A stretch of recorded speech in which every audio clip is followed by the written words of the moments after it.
It was me and maybe one or two other people, 7 a.m. in the morning. And he's like, so you wanna hit something? I was like, yes, I do very much so want to hit something.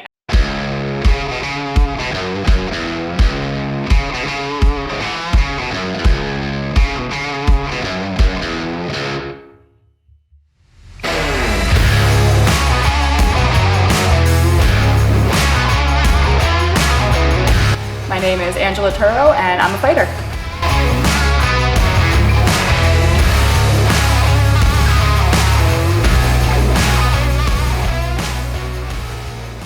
I grew up born and raised in Pittsburgh, grew up in the North Hills. I went to North Allegheny, so it was a very nice place to live, nice place to grow up, go to school. Had two older brothers, so that was always sort of that fun sibling rivalry, and I think being the youngest and having those two older brothers, I was always a total tomboy. I always much rather would hang out with the guys than the girls. I was always, playing sports and playing with dinosaurs, and rather would do that than going off and doing my hair and makeup and all that all that girly stuff. I just always felt more comfortable around guys, felt more at ease, and I do think part of that was because I didn't really have an outlet. I had a lot of stress, anxiety when I was younger, and I didn't really have a healthy outlet for it.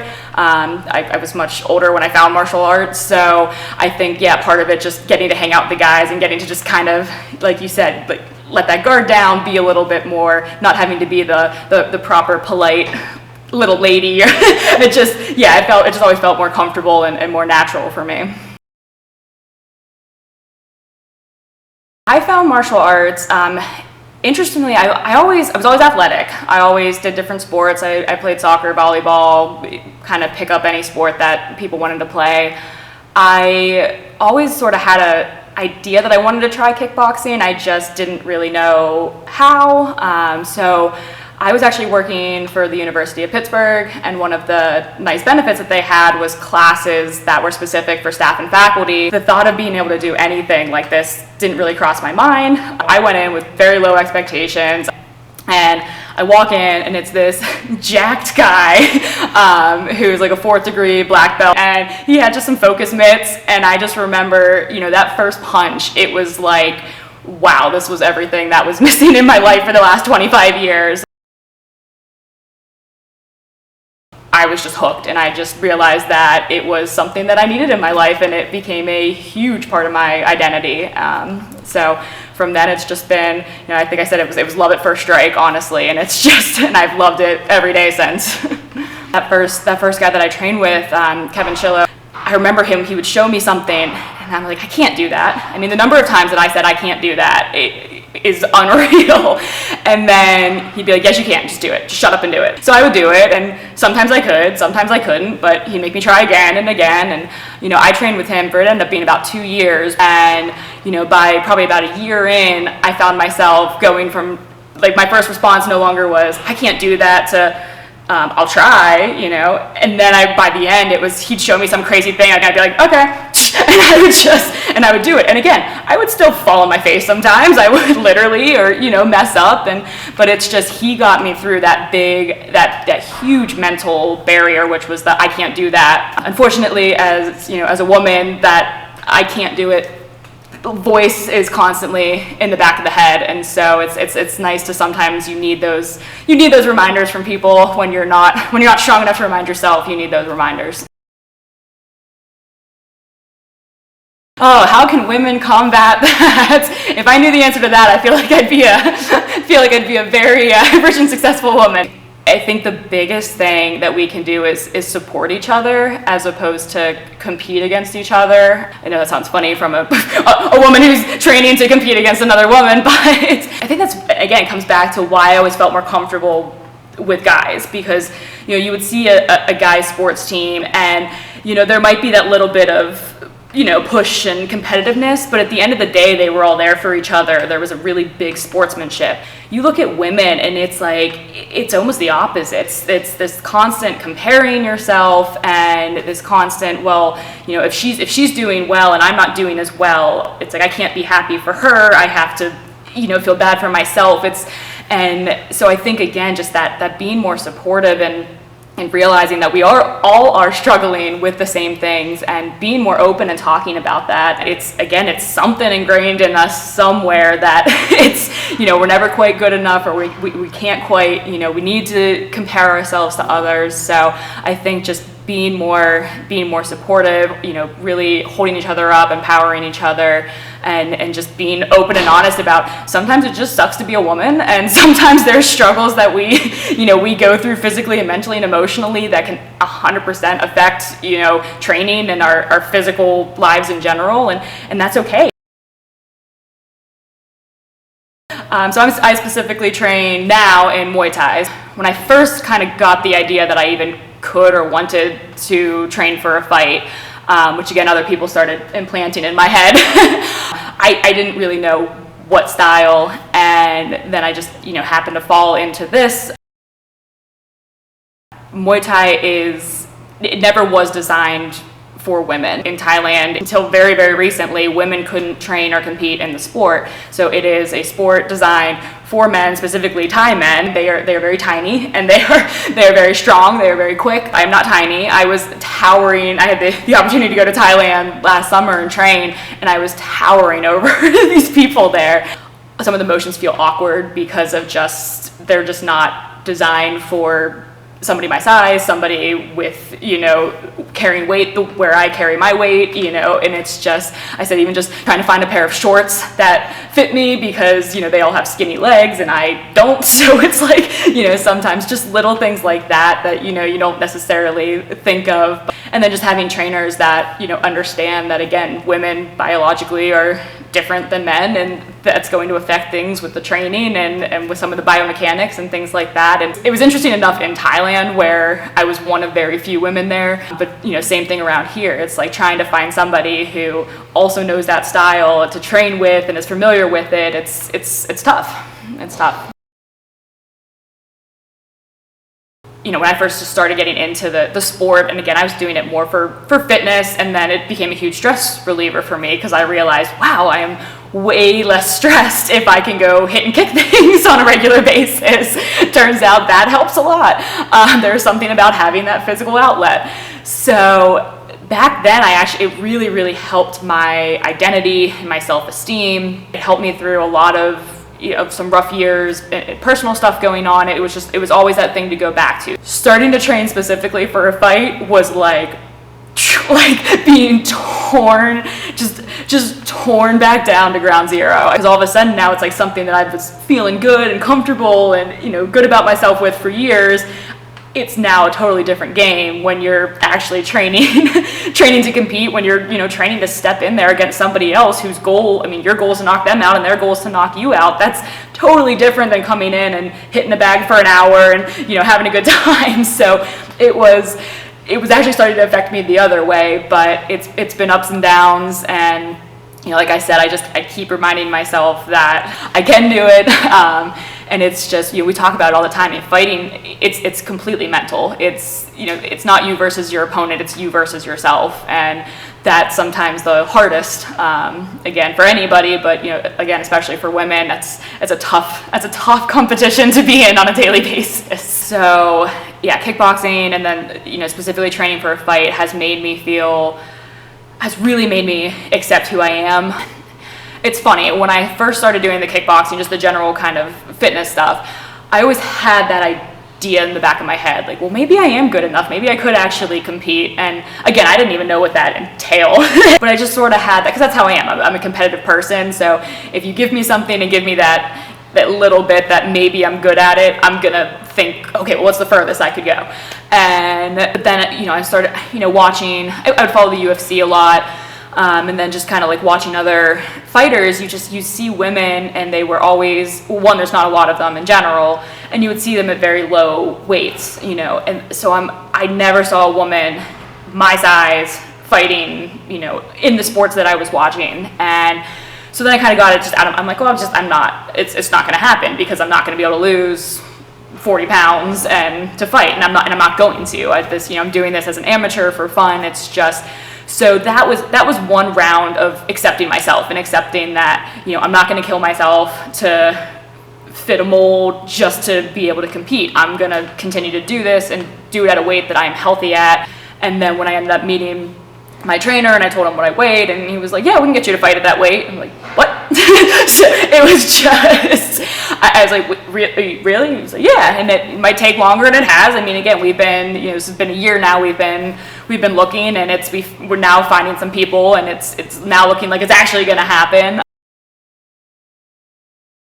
That was a whole nother level of, okay, like this is me, this is the weight that I'm at, and that's okay. And if there's got to be somebody else out there like me that thought it was never going to be possible, and throws it out there to the universe, and eventually we'll match up, and if it's meant to happen, it's going to happen. I struggled so much through my younger years, and especially when I got into high school with eating issues and body image issues, and that started like really messing with my mental and my physical. And I've struggled with my weight my whole life. It's up down, and unfortunately that's just the way that's part of my anatomy now, and it is what it is. But this has really been reinforcing of, and I didn't. Every once in a while I have to reinforce that. And, we were looking at one fight at one weight, which is about 10 pounds less than I wanted to be. And I was trying, I wasn't losing the weight. And I finally had to go back to my trainer and say, I'm not going to make that weight. Like it's just not going to happen. And so he's like, all right, we'll find you a weight. So we found a weight in the range that I'm healthy in. And that's what I think. I think that's so much part of the mental, at least that's what was getting to me, was this idea of having to cut weight. And my trainer's been very wonderful. I mean, he's openly admitted, he's like, I never had to cut weight for a fight. I never had, I just, so, I mean, he's like, I don't know. And I appreciate that. I very much appreciate just that open honesty of him saying, I don't know. And us just saying, okay, we don't, this is something I'm going to have to figure out on my own or go work with somebody else. But I think the biggest reinforcing thing for me is that I can do it. I can do it at a weight that I naturally feel healthy at, as opposed to having to kill myself, because I've done that before and it's not worth it. So it's just not worth it. The mental part, as far as when you step into that ring, it's I'm doing everything I can, as far as I do a lot of meditation and deep breathing just in general in my life for stress reduction. So I'm trying to bring that into my training, try to get into that mindset of put away put away everything else and focus on what you're doing, because that's how it's going to have to be in the ring.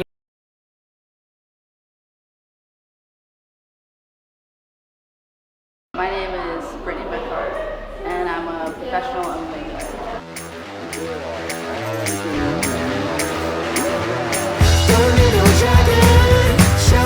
It's a really small town.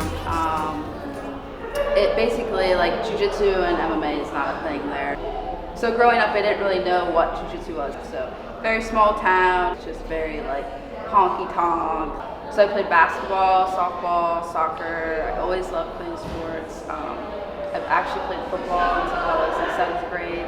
I mean, I was the only girl out of 3 boys. So, like, we would always like play football in the backyard, and we would be like tough with each other, and I just kind of always looked at it. I was like one of them. I never was like, oh, I'm the girl with the family, you gotta go easy on me, and we would just go crazy.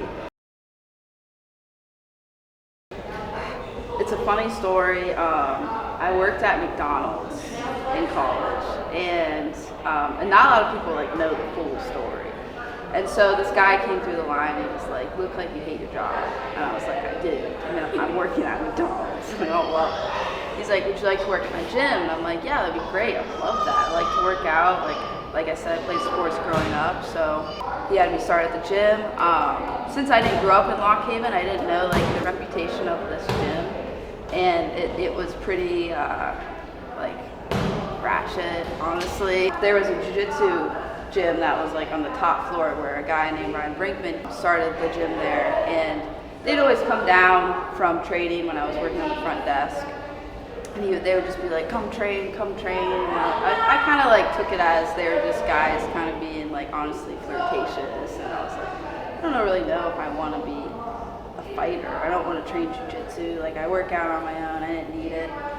So I eventually tried a boxing class with one of my friends who just kind of went for like the workout, because Ryan was like a cool guy and like he gave off like a good vibe. So I was like, all right, seems cool. Like it was summertime, I gave it a try, and that was the beginning of everything.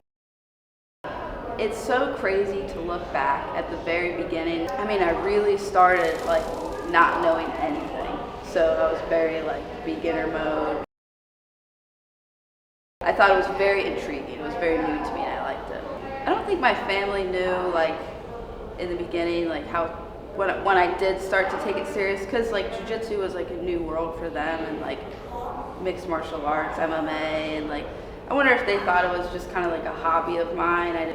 My friends thought it was cool, and like people weren't like, you know, doubting on me for it or like gave me a hard time for it, but it was definitely kind of like myself. Like it was like my self endeavor, where like I wanted to do it for me in the beginning. Like it was something that helped me out a lot. I mean, I'm very thankful for each stage of my life with training. Like I really think I should have started where I did. I know I was a young girl in college. I didn't like have this demeanor that I have now. Like now I have like cauliflower hair and like I'm a little stronger. Like I was just a little girl. I don't think that I was taken very serious at like what my mindset was, what I saw for myself once I wanted to start competing and I wanted to get a fight, and like that was like stuff that I was voicing. So I went to college for criminal justice. Right out of college, I worked at the county jail in Lock Haven, Clinton County. I was a CO there. Then from the jail, I went to probation officer in that county, Clinton County. Then I came here to Allegheny County, was a probation officer. Then I graduated up to parole, got the lucky job with the state that everybody wants, pension, full benefits. It's a great job. It was really trying. It was, you know, I mean, you're dealing with sometimes people on their worst day ever. I got to like go into people's worlds all the time. My job was to go to their house and like see how they're living, see if they're doing okay. It really like opened up my eyes to what's out there and like how fortunate I was to grow up how I did. But there was just a lot of like hard times with that job, because you know you're dealing with sometimes not the best people. I think training kind of went hand in hand with like that type of job. Like it is like a mentally tough job. That the burnout is unreal. Sometimes you deal with, you know, absolutely crazy things, and then I would like come to practice and I would be like, I don't even know how to explain to someone what I just dealt with today. But in a way I kind of like liked it. I liked that it was different. I liked that it was difficult. And I also did, it sounds really corny, like that I was in law enforcement, but I was also in a position to like help someone. I now don't do it anymore. Now I just do this full time and I quit.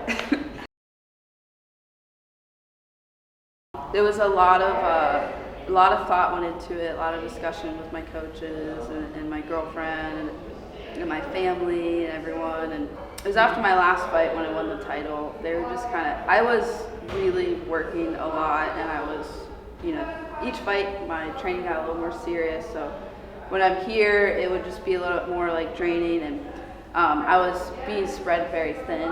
It got to be like a lot, and I was like mentally not doing well. Like my mental health was not doing well. I was just totally worn out every day.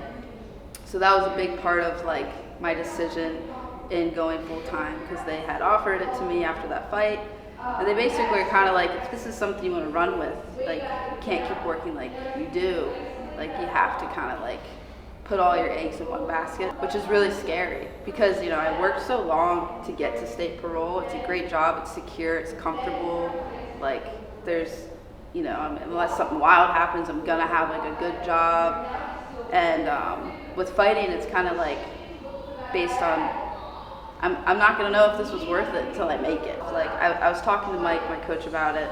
And I was like, I'm not thinking of me right now. I'm thinking of me like when I'm 50. Like, what am I going to say to myself? Like, am I going to regret doing this? Do you think this is like stupid? And he was like, I think you would regret if you didn't do it.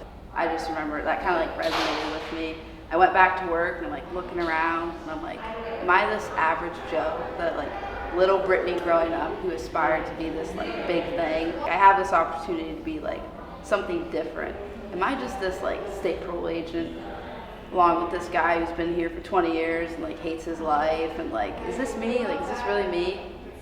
So I made the decision, and I put my 2 weeks in. I was like, I'm riding with Stout. We're gonna go for it. And I can honestly say, like, I feel myself even just like so rejuvenated after just being able to sleep and like train, and it's a much happier life.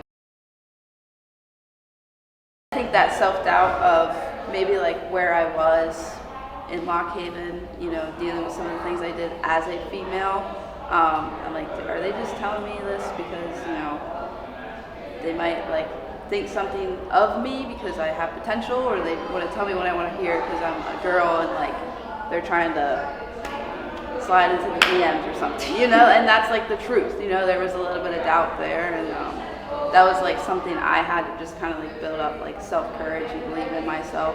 I don't think the little self-doubt ever goes away. Like sometimes I'm like, am I really this thing? Am I like crazy? Like, especially when I just quit my job, I'm like, I'll have like little like sweat moments where you're like, oh my gosh, I actually quit my job. Like, and I'll see like UFC fights, and I'm like, could that really be me up there in fighting? Because even though you have a team and you have coaches, it's just you in there, and you know, there is a lot of like doubt that might go into a fight or into jiu-jitsu competition, or even to like training. It's a big like mental game. So I definitely dealt with like the little voice of like, what are you doing? Like, don't you just kind of like want to go have a regular life sometimes? And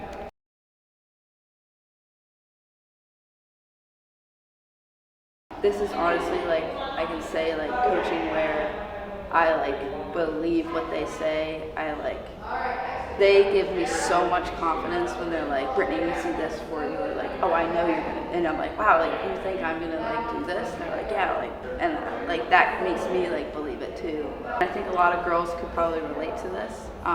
Any place you go that has training, Stat has a very welcoming bro element where it's not like, we're just gonna ignore the girl that's like warming up on the mats. I'm not gonna introduce myself. I'm just gonna like kind of show off over here. That's not like really here, but I've definitely experienced that at other gyms.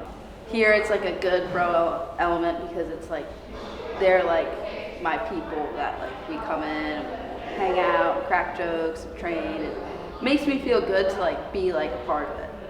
I could not imagine who I would be if I didn't train. Like, what if I never worked at McDonald's? That's where, honestly, it started. Because if I never worked at McDonald's, where would I be right now? I'm gay. It gave me the courage to come out to my friends because of training. Like, I couldn't imagine if maybe I didn't ever get that confidence and I, like, just held that in. That was a huge point in my life. It just has, like, made me so confident. You're just, like, walking around and, like, you know, just, like, happy, and also like just, you know, it's a good workout, so your mental health is like clear, and like, man, and now it's like my life. Like I really couldn't imagine if I never decided to do it. It would be cool to get a card here for my pro debut here in Pittsburgh. I've never been able to fight MMA close to home because usually, I mean, like this, it's a smaller pool for females to get fights, so we kind of just like took what we could get. Like, and usually they're a little bit farther away. But yeah, so summertime, looking to make pro debut, which is crazy but also scary. But I am excited to see what happens. Say what title you have. I have so we fought at 140 pounds. It's the 145 pound amateur, I think it says lightweight on the belt, title for Ohio Combat League. And I think it was their very first female title fight. Being the student to like being the instructor is like so awesome. I like it. It sounds really corny again, like a big cornball, but it like is so cool to me when like maybe someone like newer, maybe who's only been training for a little bit, maybe didn't think they could do the move we were doing that day, and like in the beginning I'll start showing it and like might be a little bit of a struggle, but then by the end I like see people doing something and they learned it and it's legit because I taught to them. I'm like, what? Like, this is so cool. Like, they're doing something I just told, like, you know, kind of instructed them through, and now they're able to do it. And like how training has helped change my life. Maybe like that brought them out of the funk that day, or like that made them feel better that day. And like that is like so cool. I love it.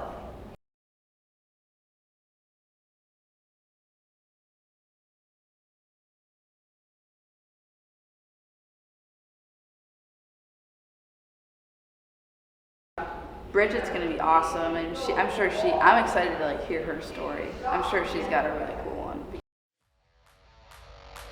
My name is Bridget Grace, and I love everyone.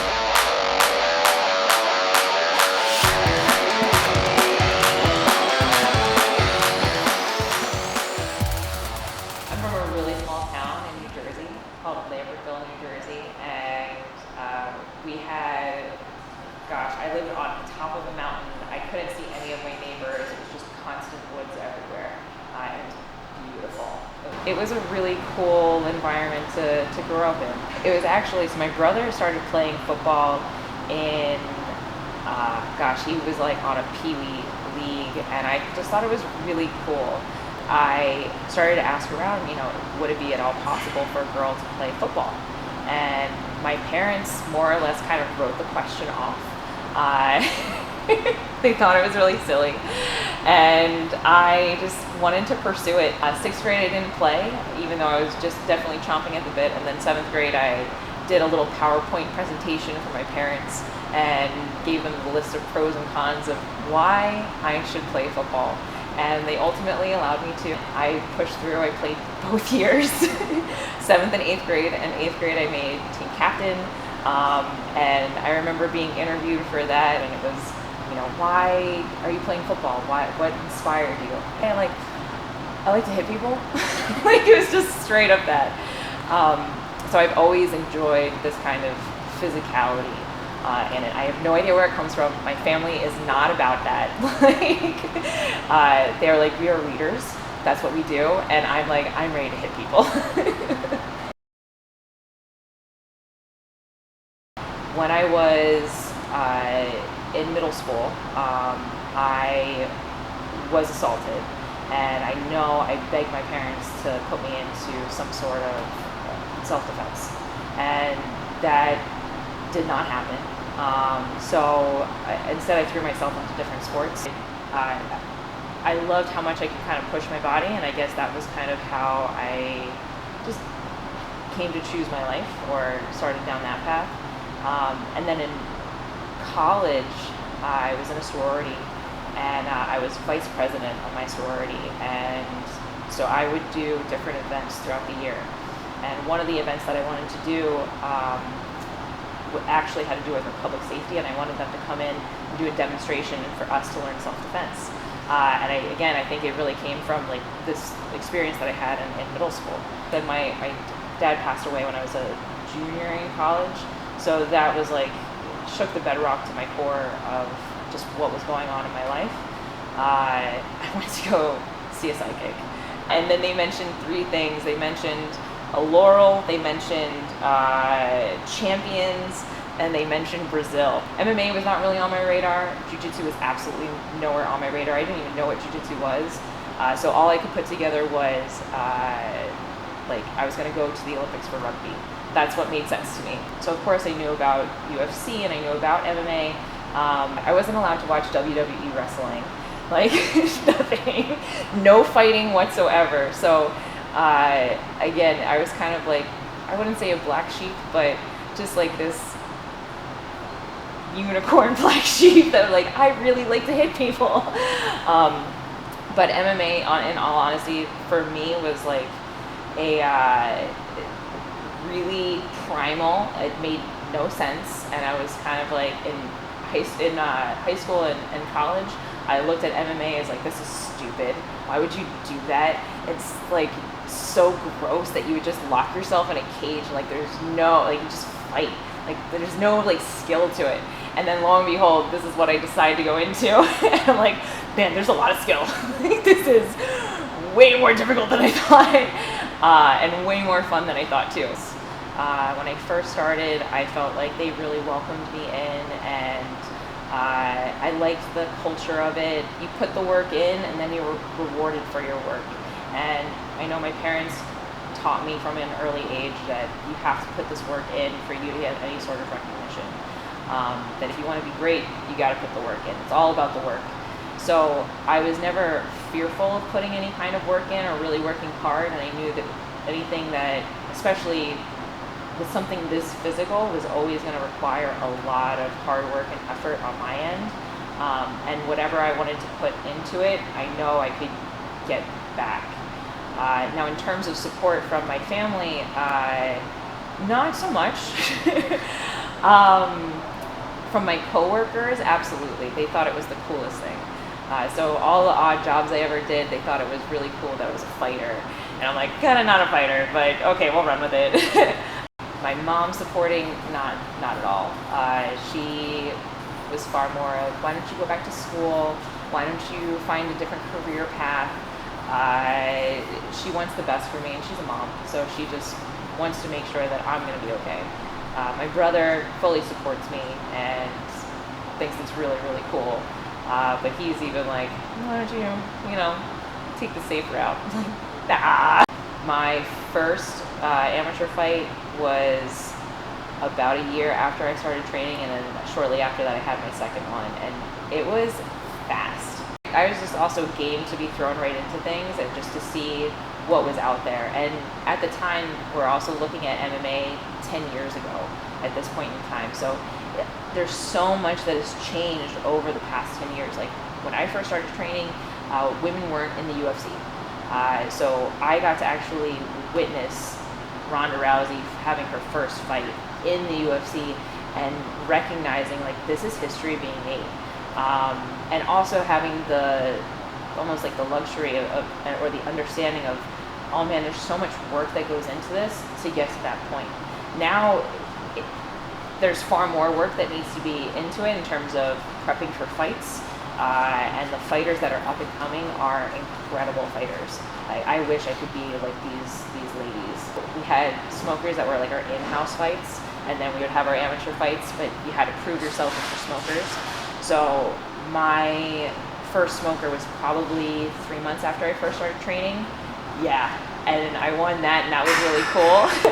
And that was kind of like the light bulb of like, I could do this. So that, before anything, it was kind of like this crazy belief in myself, like, like sparring is fun, but like, man, getting locked in a cage, that's really fun. Coming from like, it's stupid, why would you do that? Now like, I want to do this all the time. I am down to throw down. I am down to pojada. I call it it's pojada time now. If you don't know what pojada is, it's just fight. It's fight time. The ladies that I've come into contact with, at least with training, it's really interesting to see. There's so few women in general in our sport, or in my sport. So when you see women on the mats, it's really wonderful experience, but at the same time, what their journey is, it might be very different than what you're trying to do. And I've always been this competitive, let me push myself, I really want to test my limits, I want to learn. And that's how I really feed that thirst. It's like I'm constantly looking to learn and looking to evolve. So some of the girls that I would train with, sometimes they were far more into the community aspects, and that's perfectly fine. There's no judgment about it. But then to come to someone who's a little bit more of a competitor, you're not going to have that same fuel, nor do you have that similarity between the two of you. So your training round is going to not be the best. It all comes down to like what's going on in their lives, and I mean for everyone's lives, but I think because there's just so few women in the sport in general, it's really hard to find like the right mixture of training partners and people to really help push you. I really like teaching guys, and like when I first started teaching, I felt like there was not a lot of respect.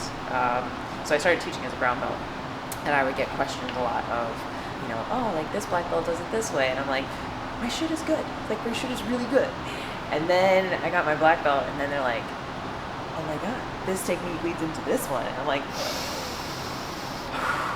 okay, it's just because I was a brown belt, now I'm a black belt. And now it's really cool to meet people like as a black belt, and then they really take in everything I have to say, and like have them ask inquisitive questions where I'm like, yes, you understand and you want to learn more. is really, really cool. So some of the lessons that I've been able to learn from the mats to my actual life is there's always a chance to start over, and there's always a chance to reset the situation that you're in. It's to breathe through uncomfortable situations. It's that every problem or tactic you have, so like there's this greater aspect of it, and then there's a smaller aspect of it, and then there's a smaller aspect and a smaller aspect. So one of the big things, at least because when you watch jiu-jitsu, it's kind of like this mess of what's happening. And then you get to a level of like, okay, I understand what the different positions are, and then you start to understand what the different intentions are. And then you start to understand the different nuances of the movements. And so again, each layer gets kind of stripped away, and you get to understand more and more. And so for me, implementing that into my actual life, it is sometimes things get thrown at you and you just get really overwhelmed. To be able to then apply my jiu-jitsu knowledge of, okay, well, what's directly in front of me? Okay, what can I plan out a little bit ahead of time? So it's not only being able to kind of put the fire out for what's going on now, like let's say you're in a really bad position or you're about to be submitted, how can I defend this submission, or how can I defend what I'm doing now, and then start to think a couple steps ahead. And again, at the end, like you can always look just tap out, reset, and be like, okay, we're gonna do this, we're gonna do this over again. Letting go of grips, finding new grips, something doesn't suit you, you let that go and you move on to the next thing. There's just so much of what happens on the mats that you can absolutely apply to your everyday life. Big advice that I would give to anyone wanting to pursue any sort of fighting, whether it be amateur or hobbyist level all the way up to professional level, is just stay the course. Just continue to work on it, continue to work on yourself. What I love about jiu-jitsu is that it simulates life. And so if your training is all over the place, more than likely your life is probably all over the place too. Another key thing to remember is don't measure your progress against someone else's.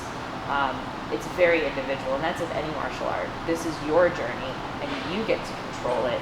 You have these professors, you have these other people in your life that you can talk to, that you can reflect with, but at the end of the day, it's your journey. No matter what you decide to do, just try to be as consistent as possible and always be a student.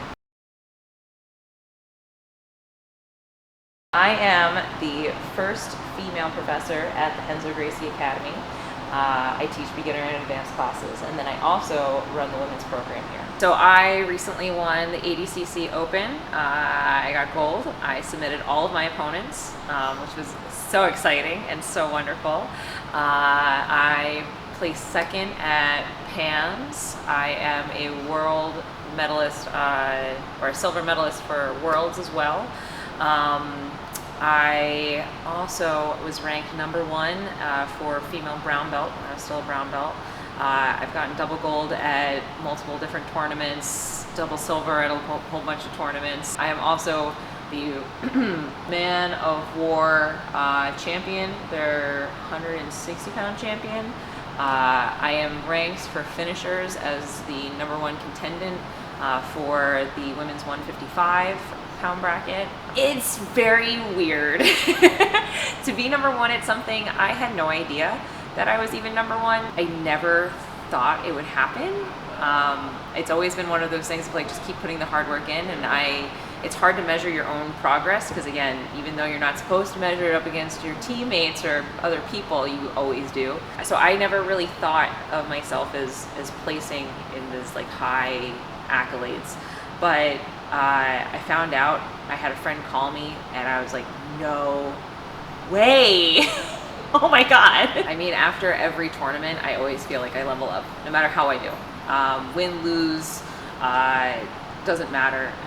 I always feel like I've gained some sort of knowledge, so when I do return back to the mats, sometimes I just feel like I level up in some way. I've had times where I've completely blown out a tournament and I've won everything. I'm like, yeah, this is awesome. And then I've come to training and I'm like, man, I just got my butt kicked. And then I've gone to tournaments and I've had a terrible showing, like absolutely terrible. I wanted to burn my belt afterwards. I cried and I go into training and I just like Neo in the Matrix. And I'm like, I don't understand how this can happen. And that's also one of the joys of jiu-jitsu. Like, you are sometimes the hammer and you are sometimes the nail, and you are more often the nail than anything else.